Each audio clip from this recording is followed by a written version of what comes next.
Hello students, आज हम पढ़ने वाले हैं कुछ और नए सेंटेंसेस। आज हम ऐसे सेंटेंसेस पढ़ेंगे जो हम डेली लाइफ में बोलते हैं कि मैंने कोई ठेका नहीं ले रखा है, यह खाने का मैंने कोई ठेका नहीं ले रखा है, यह करने का। ऐसे सेंटेंस हम अपनी डेली लाइफ में कई बार बोलते हैं, कई लोगों से बोलते हैं। तो वही आज हम सीखने वाले हैं कि इनको हम इंग्लिश में कैसे ट्रांसलेट करके बोल सकते हैं, किसी से कैसे जब हम इंग्लिश में बात करेंगे तो ऐसा बोलेंगे। तो वही आज हम सीखने वाले हैं। तो मैंने कोई ठेका मतलब मैंने ठेका नहीं ले रखा है, तो इसको जब हम इंग्लिश में बोलेंगे तो हम बोलेंगे जैसे कि हैव नॉट।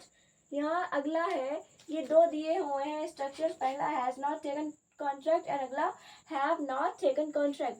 तो हैज़ नॉट टेकन कॉन्ट्रैक्ट का यूज़ हम तब करेंगे जब सब्जेक्ट हमारा सिंगुलर होगा, और हैव नॉट टेकन कॉन्ट्रैक्ट का यूज़ हम तब करेंगे जब सब्जेक्ट प्लूरल होगा। तो यहाँ पे दो स्ट्रक्चर दिए हुए हैं, ये मतलब ऐसे ही स्ट्रक्चर दिए हुए हैं, इन्हीं के अकॉर्डिंग मतलब जब हम सेंटेंस बनाएंगे तो इनका यूज़ होगा। लेकिन बिल्कुल हम यही नहीं लिख देंगे, मतलब जो आगे का सेंटेंस होगा वो लिखेंगे और इन दो शब्दों मतलब स्ट्रक्चर्स का ज़रूर यूज़ होगा। तो अब हम एग्जांपल्स देख लेते हैं, जैसे कि मैंने ठेका नहीं ले रखा है इस काम को करने का। तो यहाँ एग्जाम्पल क्या हो जाएगा, मैंने, इसकी जो हिंदी है वो यहाँ पे लिखी हुई है। तो मैंने ठेका नहीं ले रखा है, नहीं ले रखा है इस काम को करने का।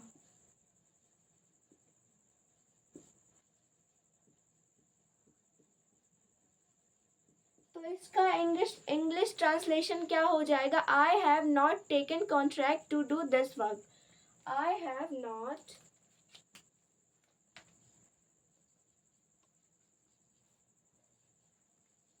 Taken contract to do this work.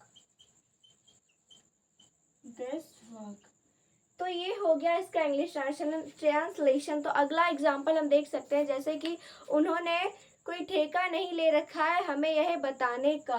तो ये हो गया आई हैव नॉट, आई के साथ हमने हैव का यूज किया, और यहाँ नॉट के साथ I have not taken contract. Taken contract भी आएगा, contract to do this. I have not taken contract to do this work. तो ये हो गया। अब अगला, जैसे कि अब अगला हम एग्जाम्पल बोल सकते हैं कि हमने कोई ठेका नहीं ले रखा है आपकी समस्या हल करने का। तो इसका इंग्लिश ट्रांसलेशन हो जाएगा we have not taken contract to solve your problems. तो यहाँ हम लिखेंगे, अब हम यहाँ लिखते हैं जैसे कि हमने कोई ठेका नहीं ले रखा है, तो we have not taken contract. तो सबसे पहले हम इसको इंग्लिश में बनाएंगे क्या, हमने। तो we have not taken contract किसका, जैसे कि हमने ठेका नहीं ले रखा है आपकी समस्याएं हल करने का। तो we have not taken contract to solve your problems. क्या हो जाएगा यहाँ पे, टू सॉल्व योर प्रॉब्लम्स। तो ये हो गया। अब अगला एग्जाम्पल हम देख सकते हैं, जैसे कि उसने ठेका नहीं ले रखा है हमारे कपड़े खरीदने का, या फिर उसने ठेका नहीं ले रखा है उसके कपड़े खरीदने का। तो he has not taken contract, इसका इंग्लिश ट्रांसलेशन हो जाएगा he has not taken contract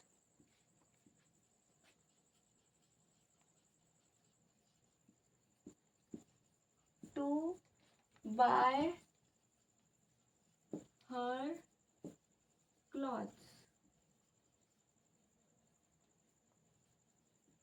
तो ये हो गया यहाँ पे example, he has not taken contract to buy her clothes, मतलब यहाँ जब इसको हम हिंदी में बनाएंगे तो बनेगा उसने उसने ठेका नहीं ले रखा है उसके कपड़े खरीदने का। तो ये हो गया।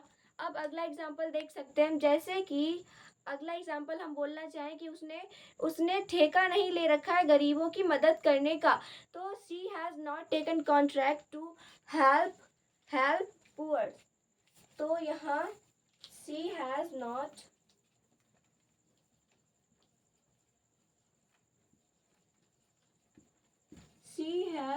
taken contract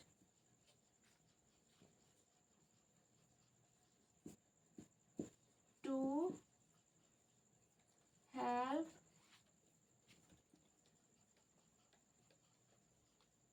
तो ये हो गया। इसकी हिंदी क्या है, जैसे कि यहाँ पे ये हो गया। अब अगला एग्जांपल देख लेते हैं। पहले हम इसकी हिंदी क्या थी, she has not taken contract to help poors. उसने कोई ठेका नहीं ले रखा है गरीबों की मदद करने का। ये यहाँ पे ये इसकी हिंदी। अब अगला एग्जांपल हम देख सकते हैं, जैसे हमने कोई ठेका नहीं ले रखा है वहाँ जाने का।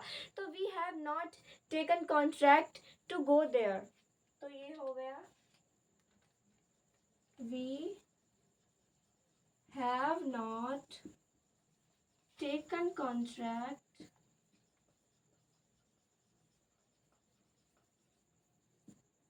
to go there। तो इसकी हिंदी यहाँ पे हम लिखते हैं, जैसे कि हमने ठेका नहीं ले रखा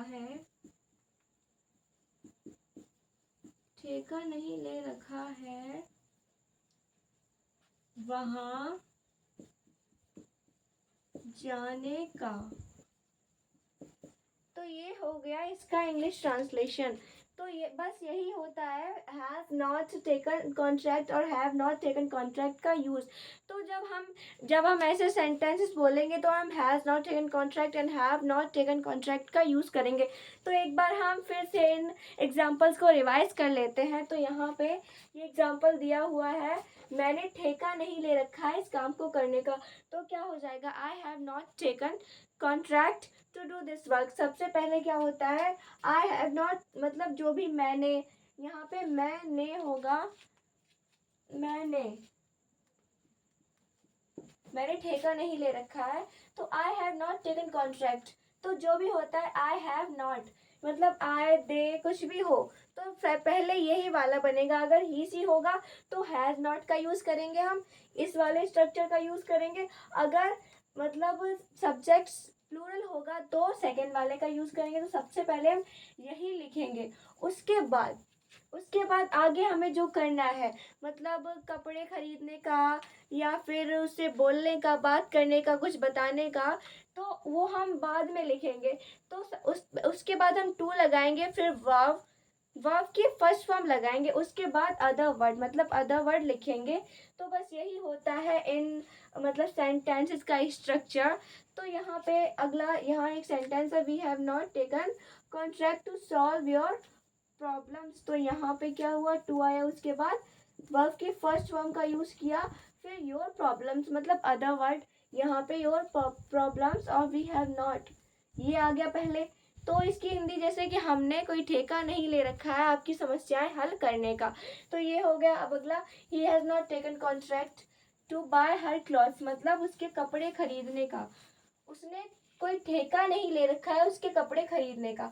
सी has not taken contract to help poors और उसने कोई ठेका नहीं ले रखा है। यहाँ पे एक लड़के की बात हो रही है, यहाँ पे एक लड़के की। और वर्ब यहाँ पे हेल्पिंग वर्ब हैज़ का ही यूज़ होगा क्योंकि दोनों सिंगुलर सब्जेक्ट है। और अगला, we have not taken contract to go there, हमने ठेका नहीं ले रखा है वहाँ जाने का।